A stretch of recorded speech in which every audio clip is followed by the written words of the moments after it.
Today, we're going to discuss the search warrant process.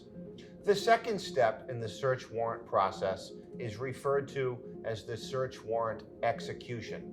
This is where members of police or law enforcement, after having been granted a warrant, go to the particular person, location, or thing to actually be searched.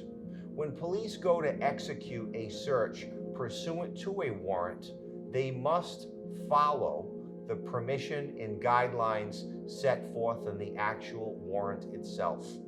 Search warrants are typically documents outlining for police a particular location where they may search for particular items that they believe would be evidence of a crime. There's a certain thing under the law known as the particularity requirement, and this requirement indicates that search warrants must describe with particularity the areas to be searched and the things to be seized.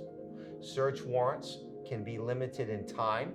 This means that once a warrant is granted, it must be executed within a certain number of days, or the warrant expires or no longer is valid. Additionally, search warrants must also be executed within certain hours of the day. Your average typical warrant must be served or executed during daylight hours. However, under certain circumstances, a search warrant may be executed at nighttime. Law enforcement or police who are applying for warrants and wish to execute them outside of daylight hours must request special permission for nighttime search warrant execution. When a search warrant is executed, police are typically permitted to detain people who may be on scene, for example, at a particular home or an apartment where the search is being conducted.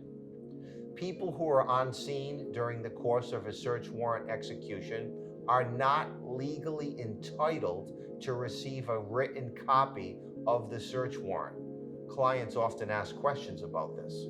While it is more professional and preferred for police to provide written copies of a warrant prior to executing a search, they are not legally required to do so. Police, when executing a warrant, may take all the time necessary to do so, as long as the execution of the warrant is occurring within the day and time limits set forth in the warrant itself. When executing a warrant, police are permitted to forcibly gain access to a home, apartment, or other item of property to be searched. And when executing the warrant, they are permitted to seize items that are described within the warrant, as well as anything else they come across during the search that would lead them to believe the items being seized are evidence of a crime.